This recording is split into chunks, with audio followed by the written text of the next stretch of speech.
Hello everyone, আসসালামু আলাইকুম।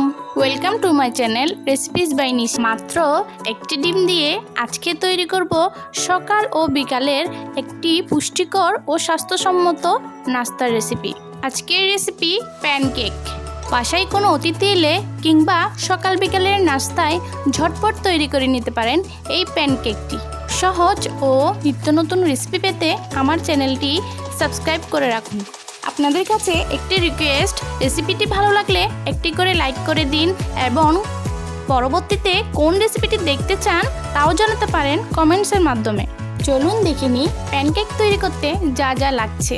প্রথমেই বড় একটি বাটিতে একটি ডিম ভেঙে নিচ্ছি। এতে দিয়ে দিচ্ছি আধা কাপ পরিমাণ চিনি, 1 চিমটি পরিমাণ লবণ। ডিমের সাথে চিনি খুব ভালোভাবে ফেটিয়ে নিচ্ছি। ডিমের সাথে চিনি খুব ভালোভাবে ফেটিয়ে নিতে হবে এবং যেন চিনি কোনো দানা না থাকে। 2 থেকে 3 মিনিট খুব ভালোভাবে ফেটিয়ে নিতে হবে। যখন ডিমের মিশ্রণের উপর ছোট ছোট ফেনার সৃষ্টি হবে এবং মিশ্রণের কালারটি একটু সাদা বর্ণের হয়ে যাবে, তখনই বুঝতে হবে ডিম ফেটানো হয়ে গেছে। মিশ্রণটি দেখতে এমন হবে।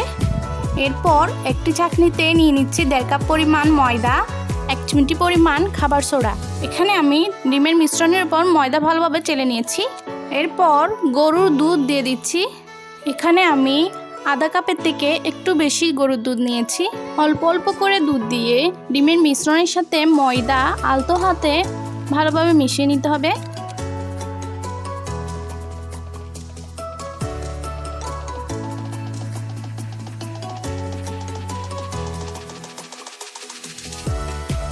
ময়দা ভালোভাবে মিশিয়ে নেওয়ার পর 1 টেবিল চামচ তেল দিয়ে দিচ্ছি। তেল দেওয়ার পর মিশ্রণটি এমন হবে। মিশ্রণটি একটু ঘন করে তৈরি করে নিতে হবে। প্যানকেকের মিশ্রণটি ভালোভাবে তৈরি হয়ে গেছে।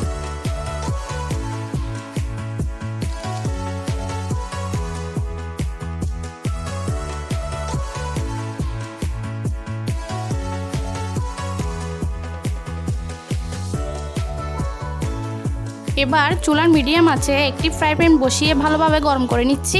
ফ্রাই প্যান ভালোভাবে গরম হয়ে এলে চুলার আঁচ লো থেকে সামান্য একটু বাড়িয়ে রাখতে হবে। এরপর একটি গোল চামচের সাহায্যে 1 চামচ করে প্যানকেকের মিশ্রণ ফ্রাই প্যানে দিয়ে দিচ্ছি।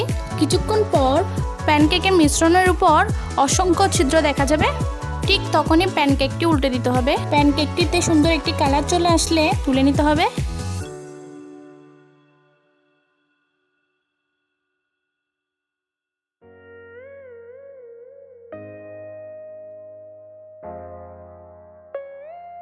এখন আমি আরও একটি প্যানকেক তৈরি করে দেখাচ্ছি।